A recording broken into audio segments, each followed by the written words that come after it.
Okay, we are live and we're in Senate institutions. Today is Thursday, April 23rd, 2026. And we have two items today. We're going to probably, almost certainly, approve the changes that we've been discussing related to the parole board in H559.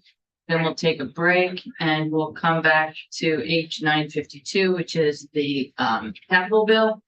And hope we plan to vote that out today. So let us go first to H559, and we have Hillary Chutter Ames, Legislative Counsel, who will provide a overall reminder of what this bill does and go through the language that has changed. Excellent. Good afternoon. For the record, Hillary Chutter Ames for the Office of Legislative Counsel. We have H559, draft 1.2. Reminder that this bill does a few things. It requires training for parole board members, makes some changes to parole board composition, ensure that there's kind of a balance in the board of experience, and that all the members are regular members instead of alternates. It also makes changes relating to legal support for the board. So it's creating a pilot project that would extract for external legal support for the board and has some budget related language to fund that for the next year. And some language about the parole board submitting reports regarding legal support going forward and budgeting going forward. So that's the bird's eye view of changes happening in the bill. Happy to answer any questions at any time, but the plan is to walk through the changes that the committee has requested in this draft. I think the one other change that this bill now makes that this committee has added is some victim notification related language. So that's one of the bigger changes that I'll flag as we go through the draft. May I share my screen? Yes.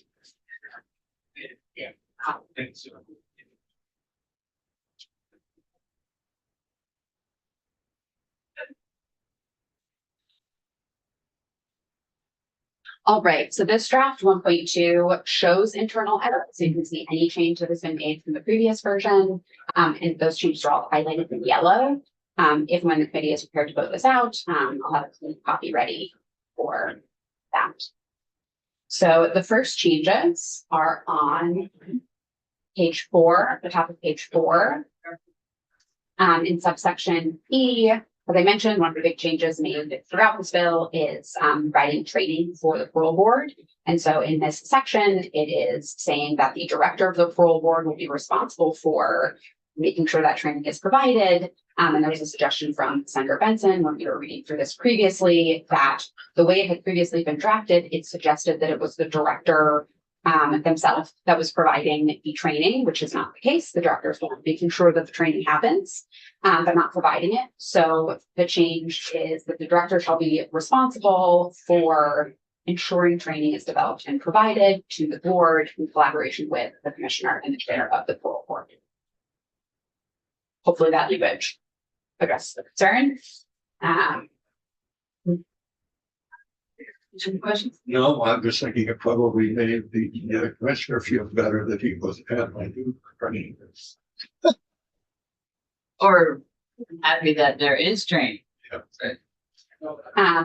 Further down on page 4, section 4, this is talking about the parole board legal counsel pilot project. This change on lines 12 through 14 in subsection B was suggested by Delos in the Attorney General's office. There was a concern, I think, from Senator Plunkett that the way this was drafted might suggest that it's the Attorney General's office that is going to be a signatory on this contract, which is not the case. So this language was suggested and signed off on that the board and the Agency of Human Services shall identify and contract with external legal support in coordination with the Office of the Attorney General. Moving forward on page 4, line 21, there are 2 places where the parole board is reporting back.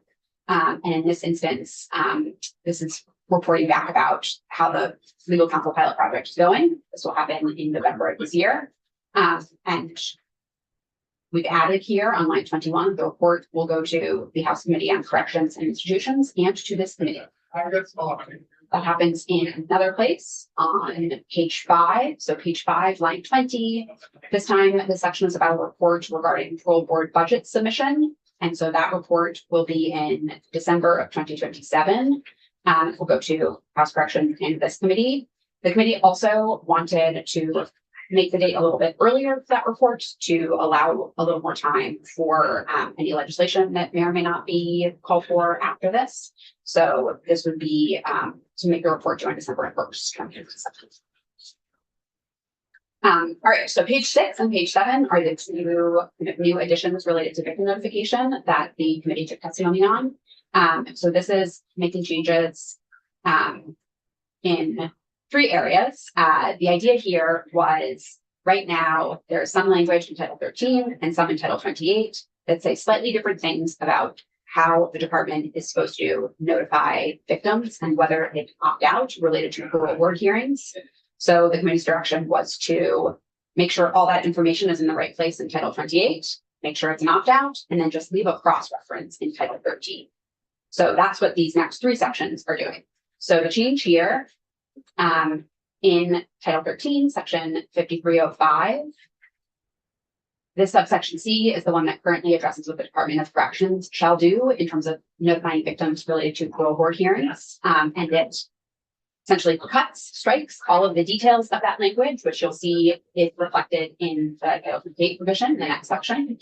And it just says that the Department of Corrections shall notify victims of a listed crime as to parole board hearings concerning defendants and parole board decisions as provided in 28 VSA sections 502A and 507. So that's our little cross reference. There's still something in Title 13, but it directs us to the details in Title 28. So section 9, this is now one of the Title 28 provisions that talk about victim notification and parole, 502A. This is making 2 changes. One was just a technical clarification. So this is page 7, line 12. Within 30 days, current law says within 30 days of the inmate's eligibility date. Of in statutes sometimes means before and sometimes means after. So we've been making an effort to clarify what that is. And here it is in advance of the date. So it's not changing how anything currently works, but making sure it's clear. And then the addition is on line 21 that a victim may waive in writing any notification. So this is consistent with the general ask that the Victim Notification Task Force group had suggested, as described by Dr. Coleman, that there be an opt-out for any of these notifications. Final change, page 8, section 10. This is changing that other provision in Title 28 that talks about victim notification related to the parole board. And here the changes are making sure that any details in that Title 13 provision are also reflected here, so that in, just leaving the cross-reference in Title 13, we haven't lost anything. And this continues to reflect the opt-out that the Victim Notification Task Force group had requested. So this will now read that the Department of Corrections shall, unless waived by the victim in writing, at least 30 days prior to a parole hearing concerning the defendant, notify the victim of a listed crime as to the time and location of the hearing, and as to the victim's right to testify before the parole board or to submit a written statement for the parole board to consider, and promptly inform the victim of the decision of the parole board, including providing to the victim any conditions attached to the defendant's release on parole. So that added language is just coming from the Title 13 provision, so no changes to existing law or practice in a kind of substantive sense, but it's making sure that it's all captured in this one place here. And then the effective date section numbering change, but same effective date of July 1st, 2026. Any questions? Questions? Okay. So we do have another suggestion for amendment. And I'm going to tell you what it is, and if that's sufficient, we can move forward. It's from DOC, Haley Summers here. And so I'll just tell you what it is, and then we can decide if we want Can screen share too. It'd be Oh, perfect. Okay. So it's on page 7 and page 8. Bottom of page 7. Instead of saying a victim may waive in writing any notification, DFC suggested delete in writing, which would mean that they could put it in writing, but it's not necessary to be put in writing. And it's the same type of change on page 8, lines 6 and 7, where again, the words in writing are proposed to be deleted. So this is what it would look like. It's the in writing removed in the first instance. And then this is what it would look like to have in writing removed. And I also want to notify the committee that I received an email today from Jennifer Pullman, who said she is in support of the language modification to be offered by Attorney Shutter Ames and the DSC through Haley Summer regarding changes to Title 28 and 20 in Title 13. I sincerely appreciate the committee taking time to consider this important clarification to victim notification, and she is available virtually. And she did say she surveyed the victim notification task force group, and I only heard additional support for moving this issue forward in the proposed fashion. So I believe we are ready to go. So, but I believe you would update the language. Yeah, so that's the version that I have. Yes, that's the version I have up on the screen here, and I'll just kind of run through it. So this is now draft 1.3, dated today at 1:45. This removes the internal edits and highlighting. So first change here, remove the internal edits and highlighting. Same here.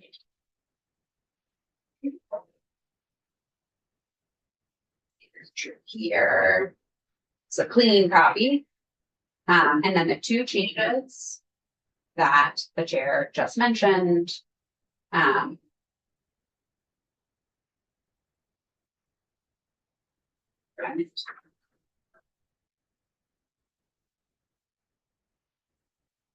The language regarding victim waiver of notification no longer mentions in writing. So this means the waiver can happen in whatever form the department communicates with them. So the victim may waive any notification, period. And here, the Department of Corrections shall, unless waived by the victim, not specifying in writing. There we have it. And I'm happy to send that to. So just a question about the legal guy. So is there any concern about the victim coming back later and saying, well, I never waived my rights, that we have no written document that says that they did? That's probably a DOC question, but my guess, well, I know that that's their practice now. Having fewer impediments for victims to do anything is good. And I'm going to assume that DOC is going to make a record of it whenever something made it so that they can look back at their notes and say, well, you actually did on this. That's what I figured. Just want to ask the question. Yeah, good question. No, that's covered it all. Yeah, we do just to add, for the record, Haley Summer, Director of Communications for DOC. Anytime the victim does waive a parole board hearing notification, we do document that in our bind notification system, which is what we use to notify victims. So it is documented. Any other questions or comments? I just want to thank everyone, Mary Jane, Hillary, Haley, Jennifer Pone, who's not here. I mean, I think this bill addressed some of the issues of the task force, not all of them, but strengthened parole board procedures, and I'm glad we are about to do it. Okay, so, oh good, you have the sheet, so if you would please call the roll. So just before I do that, this is going to be version 1.3. Correct, it's 1.3, and I just emailed it, PDF of it to Lindsay.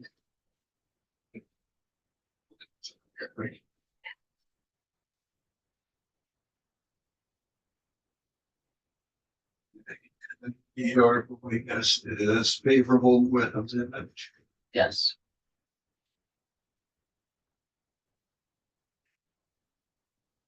Well, hold on just one sec. It's coming out of this committee favorable, and then it would be an amendment from another committee, right? Oh, no, we are amending what the House did. Okay. Yeah. Thanks. Okay, so. Senator Benson, yes. Senator Ingles, yes. Senator Major, Yes. Senator Plunkett, Yes. Senator Harrison. Yes, Okay, 5-0. thank you. And is someone interested in reporting this? Oh, Okay, great. Senator Major. Yes. Yes. All right, well, thank you, everybody. This has been good. So we will take a recess until